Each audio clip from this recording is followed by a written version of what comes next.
Greetings, Dante, and welcome to the second circle of hell, Lust.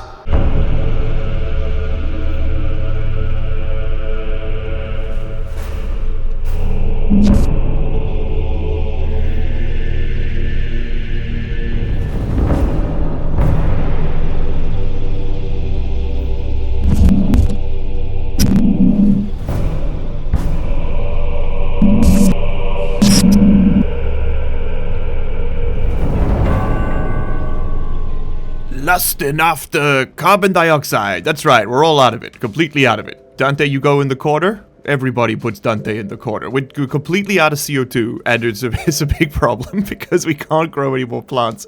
No plants means no oxygen. No oxygen means no water. No water means no livid. No livid means no stationeers, and that's just not acceptable to a guy like me. Now, we do have some good things going for us. The first one is that I have a potato I can eat. Man, that just hits the spot like nothing else. The second is that we have some interesting ideas on the cards for today. I'm going to try and keep this one pretty short. As you're watching this episode, I am currently in the Philippines with my partner. We're gallivanting around Palawan Island. Ah, God! And I'm also burning my lungs out. So I'm sorry if this one's a little bit shorter, but we're going to keep it simple. Very simple today. We're going to get the Stirling engines working again because they're busted. And we're going to get CO2 pumping and cooled and into this greenhouse. And then we'll get the things growing again. That's the whole plan for this episode. I don't anticipate it taking very long. I'm just letting you know right now. Okay, so we got our two atmospherics engines out there, as well as a CO2 tank and a volatiles tank. I'm just going to start grabbing those now. I printed up a bunch more of these big tanks, including 5 large ones, which I'm actually going to take with me because I want to capture more of that daytime gas. I'd like to steal some more while we have the opportunity. In fact, let's just grab a stack of pipes to take with us and lock this up. Because it's not as hot as it used to be. It's starting to cool down, and I'd like to take advantage of that by getting as much of this super hot gas as possible, which means we need to expand our storage. Now, we don't actually need to link into this tank at all. We have the pipe analyzer, so I think we put this right there. If I'm not mistaken, I did plan this so that they were spaced by 1. You know what? I think for safety, I think we space it by 1. So you go there. Yeah, I think that's just a little bit better. Oh, and you need to go backwards too. This is going great. There we go. Okay, so the pressure would have dropped dramatically. Yes, indeed, it has dropped dramatically, and that's the stuff fills up this tank over here. Look at that, they're slowly flowing in there. Perfect. Okay, the next thing I want to do is get some pipes into these bad boys. And then I believe it's just some cable coils and like a screwdriver or something insane. Something sick nasty like that. Yep, there we go. Then comes the true madness. Spray paint. What an awful color we have chosen for some of these. And yeah, we're going to control the air conditioners using IC10 chips in each slot. That's just a lot easier for a guy like me. I think... Oh god, don't fall. I think you need to be expanded by 1 frame. I just want to do that now so I don't forget. Let's pick you up. So I can just go there for now so I remember that this is the line that we're working with. So we'll do 2 tanks on this side. Probably do 2 tanks on this side too. But there aren't many other gases we can store out here right now. In fact, there aren't any gases we can store out here right now, so let's not worry about that too much. Okay, you are going to filter for volatiles. And you're going to filter for CO2. We're already naturally filtering out pollutant just using the liquefaction. Like, the only thing that will liquefy is the pollutant, so we're kind of filtering that without having to use any power, which is pretty dope. Let's just take a quick look here at what this is doing right now. So it's too warm to liquefy any further, and that's totally fine. And that's just because we're at pressure. Alright, great. I think I'm fine with that. We've got how many? We got 3,400 liters of pollutant now, that's insane. That's genuinely madness. Now we do want to in the daytime we actually want to vent this system, so we bring more in every night, or we could just forget about it. We do also want to set up a valve there to pressurize that system independently of this one, Because right now we are leaking gas out of here, which is intentional. That's so that there is some flow, but we can do it better than that. We could just pump the gas out in the daytime. Okay, so that is that one. That's all set up. I'm loving the way that looks. Let's go ahead and get this connected. So we need to put in a bunch of things here. We need power connection, and this is going to be a different line. This will be, I think, let's do our atmospherics on a blue line, I think. You know, we could actually do this way more, way better. If I'm smart about this, I can do this way better. We can bring in a backbone, like the green cable connection here, and we can actually just do this with its own dedicated power supply and APCs. And I think that's not only going to look better, but it's like better standard practice for a guy like me. Okay, so we can link these up then with their own colors, their house colors. Okay, cool. So that's cabling done. Now we just need to sort out the connection. The easiest way to do this, to be completely honest with you, is going to be to just connect them directly to our night gas line. So let's just spray paint this yellow and link it up to here.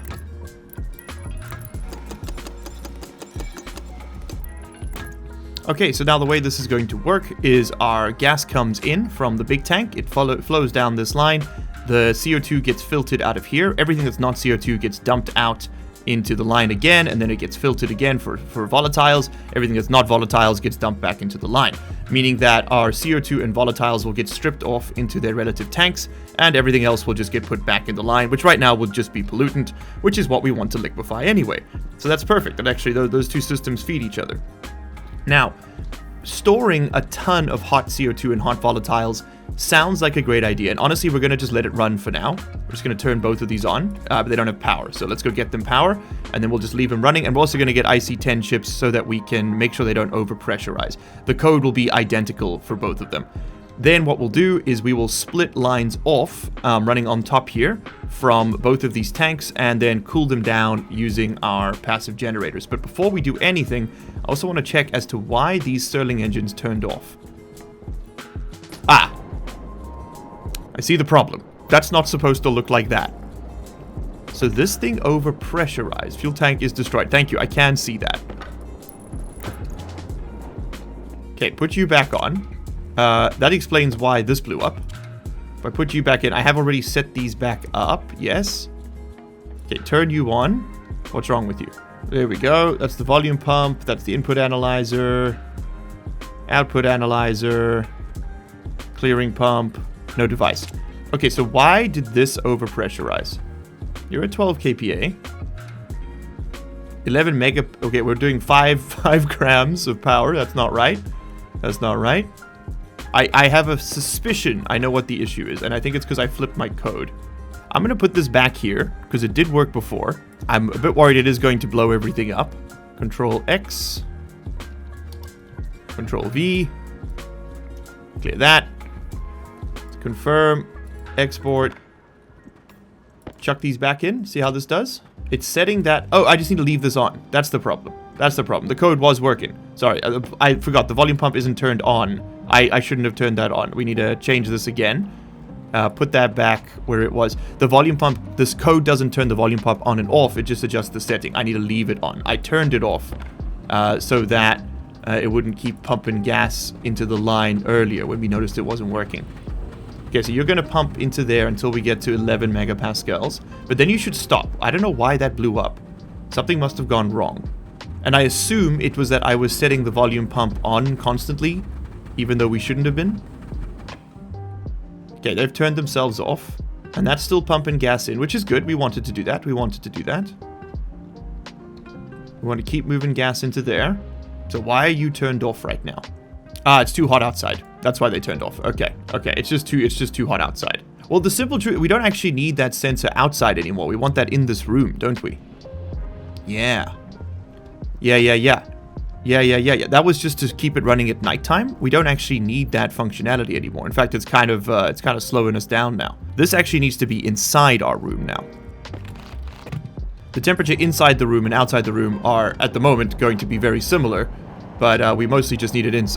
because they're similar right now, we can't just have it inside. I'll actually... You know what? I'm going to leave that wire sticking out. just in case we decide to have an external sensor again. Okay, engine room gas sensor. That goes right over there. Let's run this again. So you need to be engine room gas sensor, which right now is too hot. But if we start sealing this up and we pump in that cold gas, which we'll do next episode, this should run all day.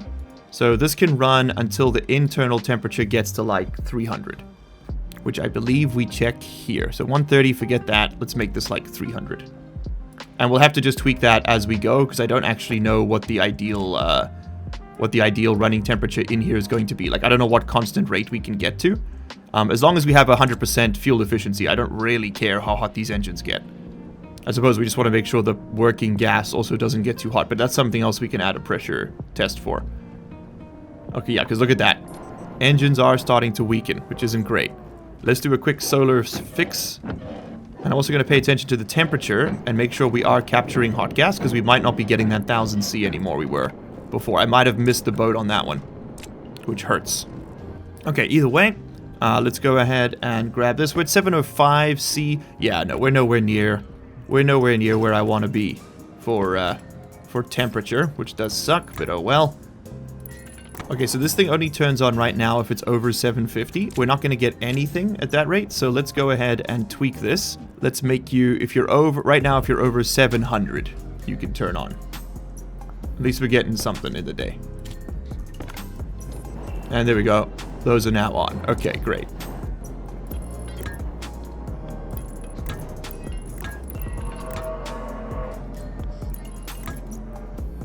Okay, so this is going to bring us in right near our cooling line, which is just about perfect. Let's go ahead and take that inside the base, and we're going to use this to cool down our CO2. I need 2 more IC10 chips to run my my volatiles and my, oh, what's that thing called? The carbon dioxide capture. It's going to be the exact same code running both of them. We just want to pressurize it up to like, I don't know, what we'll keep on, like 5 megapascals? That seems like a good idea. Whatever the number of, we could actually just check the number of moles. Maybe like 1,000 moles would be good. You can probably go off now. So you give me another IC10, and we're going to want 2 of those. So anything else I need? Let's just have a quick look at what our exterior drawer is at. What are we running right here? Okay. 1.6 kilowatts. It's a lot of juice. Okay, so there's 1 chip, there's 2 chip. Perfect. Let's go ahead and program these. Oh, actually, before we do that, I need to set this up. Yes, I need to be cooling this down now. So we need a heat exchanger like that one, which will cool down our CO2. But we're also going to want to bring in, we're probably going to want another tank on this side. And this is going to be our greenhouse CO2, because we'll have CO2 we can use outside, which we're going to be constantly heating. And then CO2 we're going to use inside, which is going to be a bit more controlled. So where do I want... This is such a mess already. Where do I want to put this? We need to connect to this pollutant line here. Which, by the way, I'm going to now spray paint. We're going to make this pink. This is going to be my cold pollutant line, is pink. Okay, it looks like network paint is not working.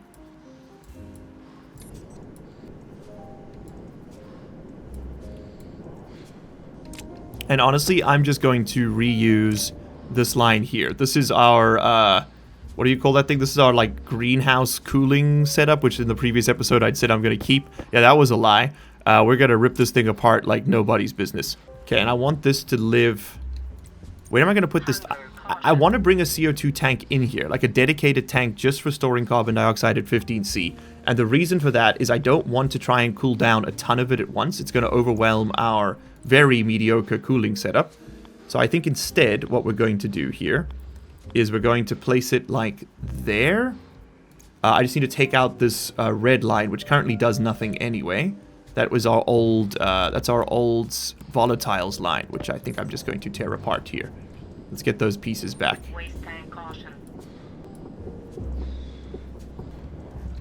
Okay, I'll just leave that there because, I mean, this is some volatiles we could use for another Stirling engine. No reason to rip that out just yet. You are now available. Where am I going to put this tank? I could put it there. I just want a one-way valve on this whole thing. Okay, can't put it underneath. It's not, does it? Okay, game does not like that. We could just put it over here for now. There's a lot of for nows going on, isn't there? Okay, for now, it can go over there. That's going to be our internal CO2 tank. That is the worst possible placement, isn't it? You know what, yellow? Okay, then we want probably a pressure regulator rather than a volume pump, which I probably have. Yes, I have one right over there. So we can maintain a constant pressure in this system. Okay, there we go. And we'll give that the old spray. Okay, and I would want to maintain, let's say, 4,000, maybe even just 1,000 mega, like 1 megapascal, 1,000 kilopascals of pressure for that line. I think that's the best way to do it. And then we need a way to feed that into the greenhouse safely. This connection here is our heating gas. This connection here, if I'm not mistaken, which used to be the old control one, is where our CO2 is connected. So I'm going to rip these pipes out and see if I can make a connection there. There's such a labyrinth in here. I don't know what's going on anymore.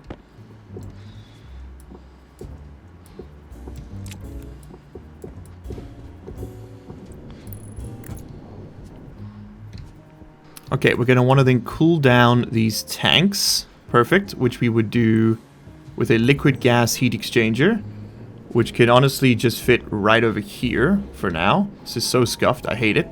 I mean, I love it, but I hate it. Yeah, just put it over there. Okay, so that's going to go, you and you need to connect.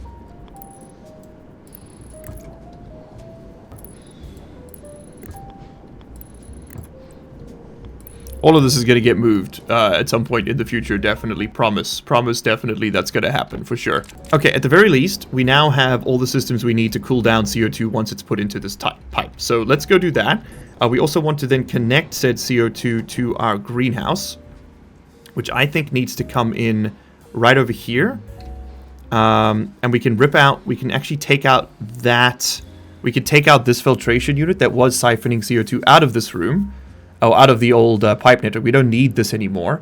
And we can instead put a IC chip here with a volume pump here and push CO2 into the room once we get below a certain threshold. We might even be able to control that with the oxygen filter so we don't have to build another IC housing. But I don't think that's particularly a good idea. I think maybe we just do this right. Which means we need to grab you. Okay, cool. So that's the CO2 coming into the room there now. Let's go ahead and configure things on the other end, and then we'll have to do some programming. But first, I need a snack break. Temperature critical. Temperature low. Ooh, it's cold in here. We also definitely need to fix that. And these potatoes are all too damaged to sell, I did check. It's a real shame. You know what, let me go grab the laptop and we'll do the programming in here so I can quote-unquote shower while we do so. It's a very gross way this man lives, that's all I'm saying. For those keeping track, we're down to 10 kilopascals of, 10 megapascals of oxygen per advanced tank right now. Hello, cat. Okay, so what are we doing here? We're going to do a quick code to control our CO2 capture. So I'm going to burn through this real quick.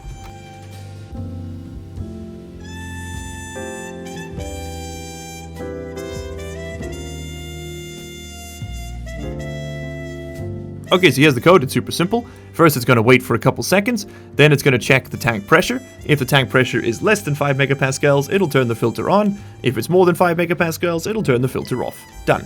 That's it. Finished. Okay, so let's go ahead and I believe mode is the right one. It might be setting. There's only one way to find out, which is to go ahead and test it. So we're going to export both of these. This is sort of tank agnostic. It doesn't really matter which one it is. It will work for both. Can you give me back my chip, please? Thank you. And we have yet to fully shower. Oh, because I was wearing my suit the whole time. Damn it! Okay, well, whatever. We're going back out there. Okay, we also need one more IC10 chip so that we can use it in that room. Let's head outside real quick. Alrighty, the next thing we're going to do is provide these bad boys with power. And we're just going to do that with these power controller kits, and I think I might actually need to steal a couple of these gratings to pull that off.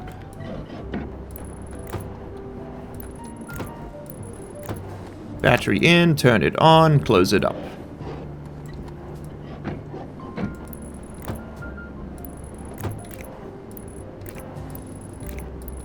Okay, so that one's turned on. Excellent. And now we do the same thing here. And I did set the tanks to each one, right? Yeah, volatiles tank, perfect. Okay, so let's have a quick look at how this is going. So you are indeed siphoning in volatiles. It's going to take quite a while to get up to 5 megapascals, so we'll just have a look and see if that works. I'm not too concerned about the temperature. We will be able to control the temperature more effectively. We'll be able to put in temperature controls once we have a flushing control for this system. But for now, that is putting CO2, very importantly, into our tank network. Okay, lovely.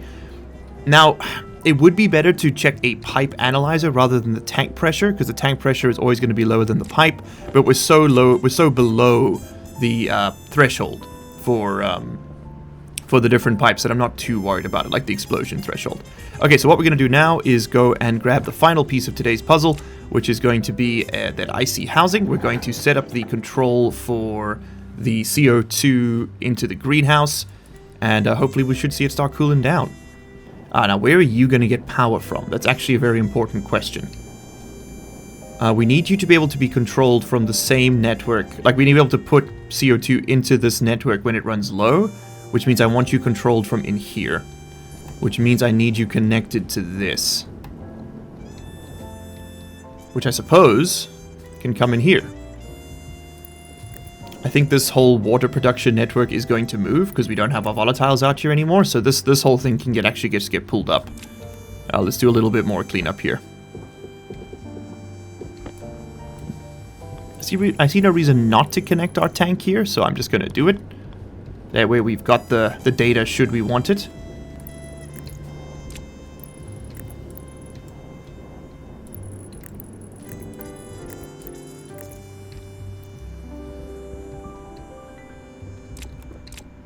Okay, final piece of the puzzle. I just want to put a pipe analyzer on this side. We could take this data from the tank, but I think I want to get into the habit of using pipe analyzers when I can. They do consume more power, and the tank consumes no power, right? So, like, it's not like it's free, but it is something that is just easy for me to take a look at a glance. Okay, cool. So that's all linked up. Let's go give it power. Let's go connect it to our IC10 network that we're going to create. And, oh man, I hope that's enough.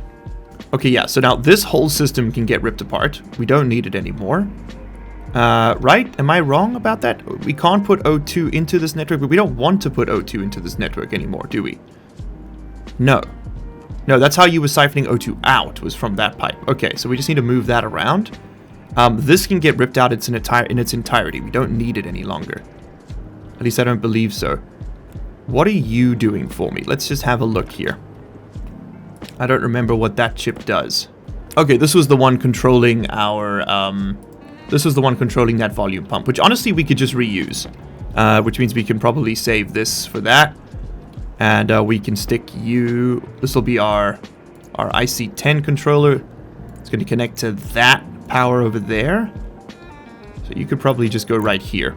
Can I spray paint chips? Chip spray. Oh, I can. That looks so cool. We're going to do that more often. Okay, we don't need these CO2 filters anymore. We just move you out the way for now. We're going to be able to rip out a lot of this, actually.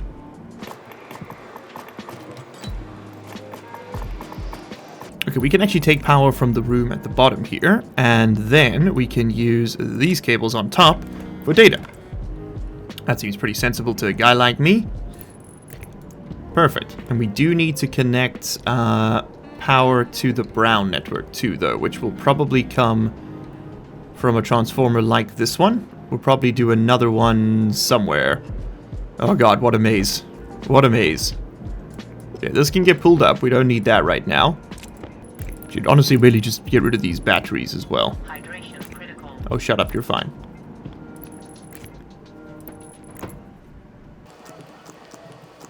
Okay, great. There we go. We've got power and connectivity over here.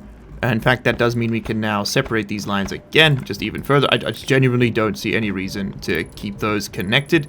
I like my data networks separated. There we go. Okay, great. So we now have most of the pieces of this puzzle. We have power coming into our CO2 filtration system. We have the CO2 coming into the room, almost. This thing siphons oxygen out and puts it into our tank, so we do need to connect that up to our pipe network here. So let's do that. Make sure that's always working. Okay, cool. So now this O2 capture system can work. That's another piece of the puzzle back together. So now we just need to put CO2 into this room. And for that, we're going to use this volume pump. Oh, perfect. It even faces the right way. Oh, sometimes the things just work out the way you need them to. That's a good feeling. Now, we could do some more of that PID nonsense, but I think this one might just be as simple as turn the pump on until the room pressure reaches a certain limit. I think that's going to be a little bit easier to maintain and manage, don't you? Because we could just check the output pressure of the pump, because this pipe and the room are going to be the same network because of the way gas moves, for the moment still, in Stationeers. They'll probably fix that at some point, in which case systems like this won't work anymore. That's part of the fun I'm beginning to learn. Okay, so we're just going to basically we're just going to turn you on and off when the time comes. So we should now have gas in this pipe. Yes, we do. We have 50 Celsius CO2 in our pipe here at fairly low pressure, and it's able to cool faster than it's heating, which is great. All right, lovely. Just want to make sure we are, because we're passively putting it in and we're putting little bits out here. Excellent. So what we're going to do is we want to make a chip, which is going to be this one here, which turns this pump on when the room pressure is low, but only allows the CO2 in once it reaches a certain temperature. It needs to be at least under, I want to say, 25 C, just to reduce the load on our aircon. We actually don't care too much about that. Now that I think about it, this is doing a lot of the cooling work, but we could just remove this. We don't actually need it anymore, because right now it's just heating up this pipe with nothing in it, like it's not doing anything. So we'll have 30 C. So do I want to do a temperature check, or do I want to just put it in? I think maybe we just want to put it in. So let's have a look here. Yeah, so right now we're reading the pressure input from the CO2 filter. That's not going to work for us. So we actually want to read the pipe analyzer. This is our CO2 pipe analyzer. And that's going to go on D0. Our CO2 pump will go on D1, which is going to be this one over here. So let's just make sure everything's connected. We want our pipe analyzer on D0 and our CO2 pump, there we go, on D1. Okay, and then let's do this. So we're going to want to first things first, we're going to load into R0 the pressure from the CO2 pipe analyzer. We're going to load in the pressure. Yeah, we don't actually want the pressure. We want the CO2 pump. We want to look at the output pressure. Is that something we can read from the pump? No. Okay, so then what we actually need, what we actually need is a gas sensor in this room. Yes. We need a gas sensor in this room, or just a pipe analyzer on this pipe. Okay, let's go steal the pipe analyzer and put it in here. It actually needs to be on the inside, not the outside. That's making more sense to me. Okay, so now we got our greenhouse pipe analyzer, far more sensible. That's going to go here on this node. Perfect. And we go back to coding. So we want to take out not just the room, I guess just the room pressure, because we're only going to be pumping CO2 into this room. We'll be taking oxygen out, putting CO2 in, so we don't have to get cute with it, right? So we're just going to do a very simple set less than. So if R0 is less than, let's say, 60 kilopascals. Oh, put into R0 if R0 is less than 60 kilopascals, then you can go ahead and set the CO2 pump on. And that should be it. That's simple. Just turn the thing on if the pressure is low. And this needs to read pressure from the pipe analyzer. Okay.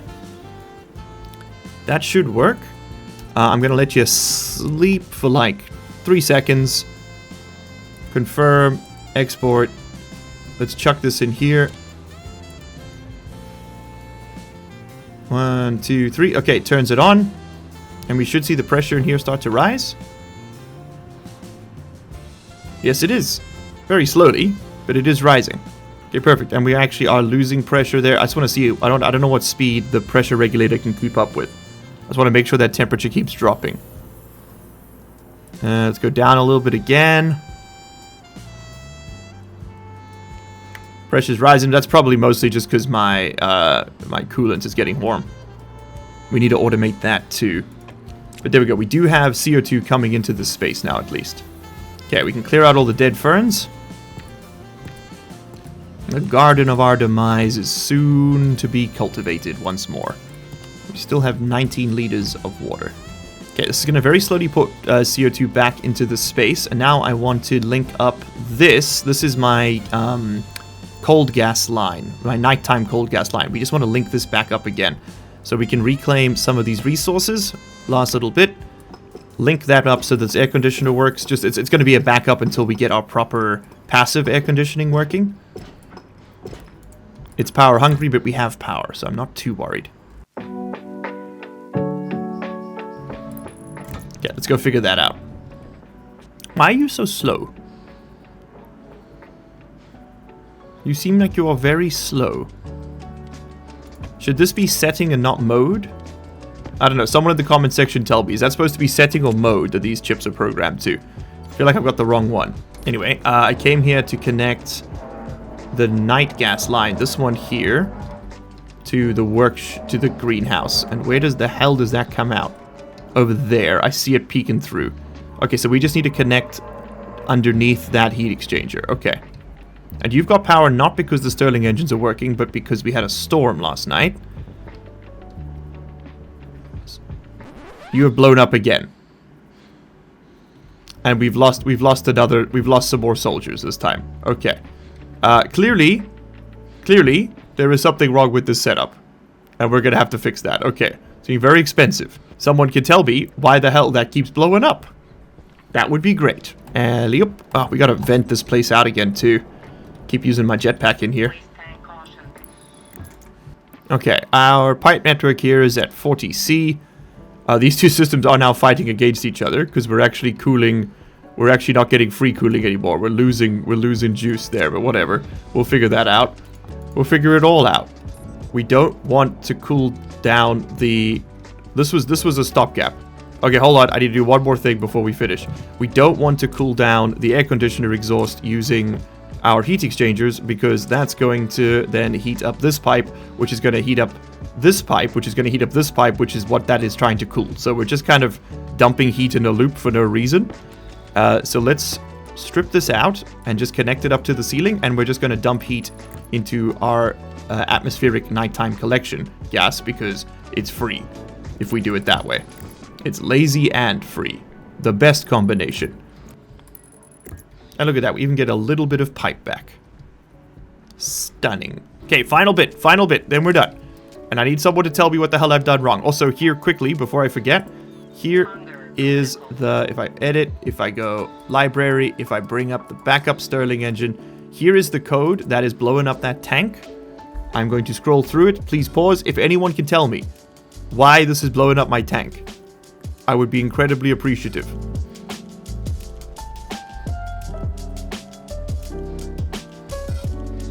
Okay, thank you very much. Because I don't understand. I'm gonna be real with you. I don't understand.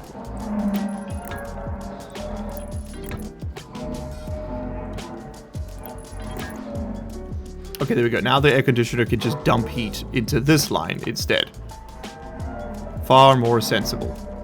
Still don't know why it's heating up. So that's something to do with the liquefaction? Is that what that is? Someone can tell me. We are about to blow up our liquid tank, though. Let's turn you off. And we're going to turn all of these off manually, too. And we'll figure that out later. Because what's happening is we're pumping in so much liquid that this tank is about to explode.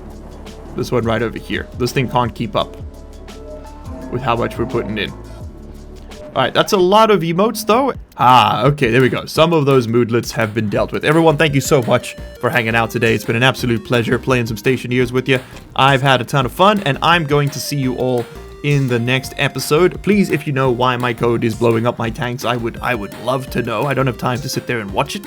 but I do definitely want to learn why. It's been an absolute pleasure hanging out with all you beautiful people today, and as always, Magic and I, as well as Dante, will see you in the next one. Cheers. You made it to the end of the video. Congratulations and thank you. That puts you in the top 3% of viewers. Here's another video that YouTube thinks you're going to like, and here is a list of all the patron and channel member names. If you don't see yours on there, you can find a link down in the description where you can sign up and support this content directly. If your name is on there, well, you probably already know that, huh? So, what are you still doing here?